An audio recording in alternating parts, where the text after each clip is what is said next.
Hello doctors. आइए ENT revise करते हैं। अब इतना दिन बचा नहीं है कि आप इस यहाँ जीटी लगाने बैठे हैं। ठीक है, तो मैं आपको कुछ मोस्ट एक्सपेक्टेड क्वेश्चंस जो आने के हैं संभावना है, और साथ ही साथ 3 साल के पीवाईक्यूज़ के साथ मैं कुछ इंपॉर्टेंट टॉपिक्स बताता हूँ आपको जिसके आने की ज़्यादा से ज़्यादा संभावना है। ठीक है, तो पहला क्वेश्चन तो यही है कि इसी साल पिछले साल 2 बार ये रिपीट हो गया क्वेश्चन। इकोलीमा वाला जो बेरा करवाते हैं हम लोग, उसमें जो वेव्स जनरेट होती है वो किस किस वजह से होती है, ये एक बार देख लेना आप लोग।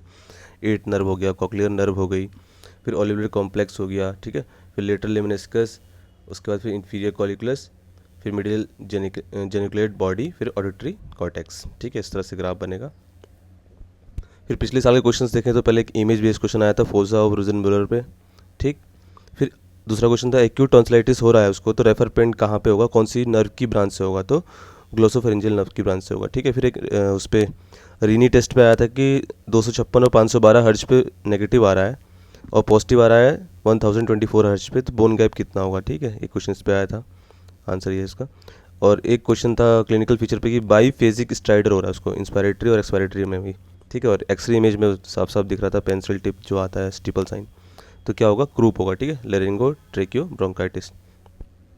Next question 30 year old patient था जिसको नॉन एक्सियल प्रोप्टोसिस हो रहा है राइट आई में। ठीक है, हिस्ट्री भी दे रखी थी उसकी, कोई एक्सीडेंट उसको 15 ईयर पहले हुआ था, तो डायग्नोसिस क्या होगी, तो फ्रंटल म्यूकोसील होगा। ठीक है, नेक्स्ट क्वेश्चन 55 ईयर ओल्ड जो पेशेंट है उसमें हॉर्सनेस ऑफ वॉइस हो रही है, साथ ही साथ डिफ़िकल्टी इन swallowing है, उसको ब्रीदिंग भी रही है, और उस कैंसर के लिए उसने सर्जरी करा रखी है, तो इमेज दे रखी थी उसकी। ठीक है, क्या कराया होगा, टोटल लेरेंगोटोमी। ठीक है, नेक्स्ट क्वेश्चन एक ट्रेक्योस्टमी ट्यूब का इमेज दे रखी थी, तो उसमें पूछा था विच of the following is not use, उसके लिए कौन सा इसमें से इस्तेमाल नहीं करते हैं। अपर एयरवे असेसमेंट में इस्तेमाल नहीं करते हैं, बाकी सब में जो 3 ऑप्शंस थे, ऑब्स्ट्रक्शन हो गया, ये सब चीज़ों में यूज़ करते हैं।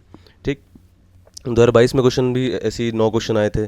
ठीक, और 2021 में भी 9 क्वेश्चन आए थे, तो ज़्यादा चांसेस है कि इन्हीं के बीच में से क्वेश्चन आएगा, जो नेक्स्ट क्वेश्चन भी आएगा इस बार 7 से 8 क्वेश्चन होगा, तो बहुत ज़्यादा क्वेश्चन मायने रखते हैं ये। इमेज दे रखी थी इंकस की, क्योंकि इसमें हेड नेक नहीं है तो तुम पता कर पाओगे, क्योंकि इनकस और मेलियस में थोड़ा कन्फ्यूज़न हो जाता है। ठीक है, ये बॉडी बॉडी है, इसमें हेड नेक नहीं है। दूसरा, अगर चाइल्ड दे रखा है 5 से 10 साल के बीच में और हियरिंग लॉस उसको अचानक से हुआ है, तो डायग्नोसिस उसकी सीरियस ओटाइटिस मीडिया ही होगी। ठीक है, सोचना नहीं कुछ ज़्यादा। फिर एक इमेज एक क्वेश्चन थी कि इनएबिलिटी टू क्लोज आई, और उसका जो deviation of angle of mouth हो रखा है, तो कौन सी नर्व अफेक्टेड हुई होगी, फेशियल नर्व हो रखी होगी। ठीक है, नेक्स्ट क्वेश्चन 70 साल का आदमी है, उसको हियरिंग लॉस जो डिक्रीज हियरिंग हो गई है, कौन सी फ्रीक्वेंसी की, हायर फ्रीक्वेंसी की। ठीक है, तो विच of the following structure is involvement, तो जो बेसेलर मेम्ब्रेन का जो टर्न होता है ना, तो वहाँ पे उसका ओवल विंडो अफेक्टेड होगी, ये क्वेश्चन था। फिर सैमस्टर ट्राइड जो होता है उसमें कौन सी ड्रग अवॉइड करते हैं, एस्प्रिन करते हैं। ठीक है, क्योंकि इसका दूसरा नाम जो होता है एस्प्रिन एक्सग्रेटेड करके भी होता है, इससे एग्जैजरेट हो जाता है। चाहिए, फिर नेक्स्ट क्वेश्चन था डायबिटिक पे। ठीक है, तो म्यूकर माइकोसिस की तरफ हमारी डायग्नोसिस बन रही थी, तो उसने पूछा था कि नेक्स्ट इन्वेस्टिगेशन स्टेप्स क्या होगा, तो नेजल स्वैब लेते हैं हम। ठीक है, म्यूकर को चेक करने के लिए क्या हो रहा था, हिस्ट्री क्या थी उसकी, यूनिलेटरल फेशियल पेन हो रहा था, साथ में लूजनिंग ऑफ टीथ हो रही थी। नेक्स्ट क्वेश्चन था हेमलिश मैनूवर पे, कब करते हैं, वो इमेज देखा रखी थी। नेक्स्ट क्वेश्चन 20 ईयर ओल्ड जो है यूनिलेटरल नेजल ऑब्स्ट्रक्शन हो रखा है, रिकरेंट नेजल ब्लीडिंग हो रही है बार बार, तो नेजोफेरेंजियल कार्सिनोमा पे जाएगा। दोनों पढ़ लेना चाहिए, एंजियोफाइब्रोमा और nasal pharyngeo carcinoma. Next question which of the following not cause by the, जो हायर रिस्क का जो स्ट्रेन होता है एचपीवी का, वो किससे नहीं होगा। ठीक है, तो लेरेंजियल पेपिलोमाटोसिस। ठीक है, ये स्ट्रेन होते हैं उसके, बाकी जो 3 ऑप्शन में थे वो होते हैं, तो ये नॉट कॉज पूछा था। 2021 की बात पूछे तो एक जो कैची वर्ड होता है मर्सीफुल एनोस्मिया रूमी नॉइज। ठीक है, तो ये एट्रोपिक राइनाइटिस की डायग्नोसिस बनाता है, तो आंसर इसमें ये था रूमिनोज। ठीक है, नेक्स्ट क्वेश्चन एपिस्टेक्सिस हो रखा है, कंजर्वेटिव मैनेजमेंट उसका किया गया हुआ है मगर वो फेल हो गया, तो नेक्स्ट स्टेप क्या होगा, तो एंडोस्कोपिक स्पिनोपेलेटाइन आर्टरी को लाइगेट कर देते हैं। ठीक है, फिर एक इमेज आ रखा था, ठीक है, एक्सरे का या फिर सीटी का, तो एब्सेस दिखा रखा था, तो टेम्पोरल लोब का एक्सेस था वो, वहाँ एब्सेस बन जाता है, तो CSOM का कॉम्प्लिकेशन में से एक आता है temporal lobe abscess. Next question क्या था कि एक इमेज दे रखी थी ड्रग की, माइटामाइन सी की, माइटामाइसिन सी की इमेज दे रखी थी, तो उस किस में यूज़ करते हैं हम, सब ग्लोटिक स्टेनोसिस में, ठीक है। तो इसको पढ़ भी लेना, सब ग्लोटिक स्टेनोसिस कौन कौन से ग्रेड का होता है, 4 ग्रेड होते हैं इसमें।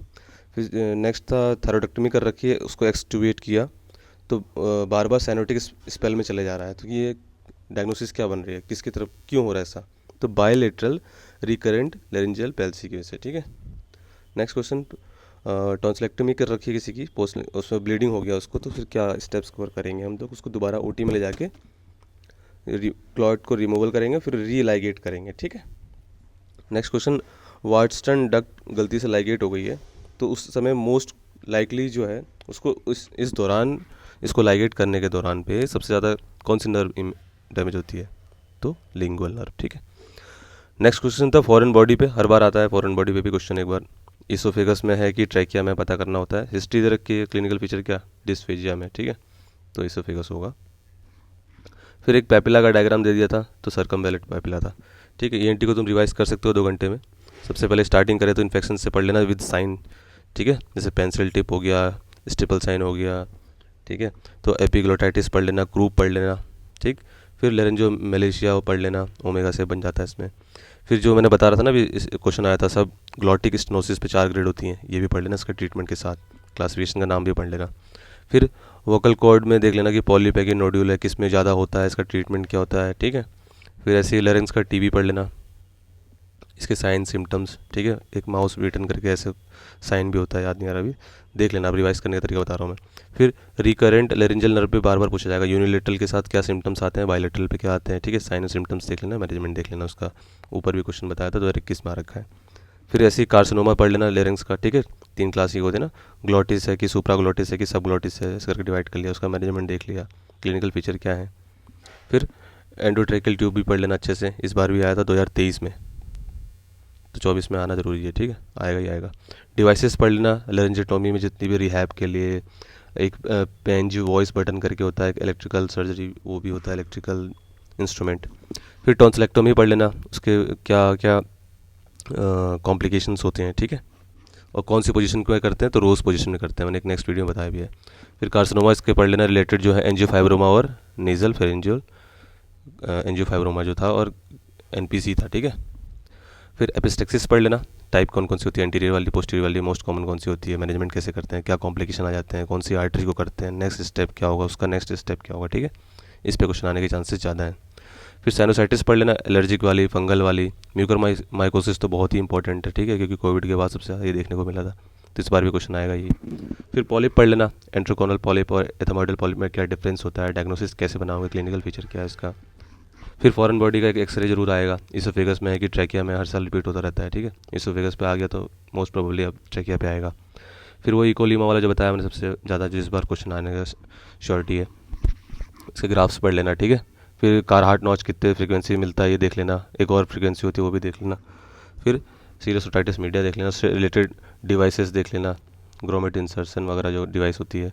फिर टिम्पेनोप्लास्टी पढ़ लेना, 1 से लेकर जो 6 होती है, सबसे पहले मेलस को रिमूव कंस्ट्रक्ट करते हैं, इनका सिस्टेपिस, फिर फुट प्लेट करते हैं उसका, फिर उसका लास्ट में 6th वाली जो थी वो राउंड विंडो देखते हैं, ठीक है। फिर मेस्टेक्टोमी भी देख लेना, canal wall approach, canal down approach, ठीक है।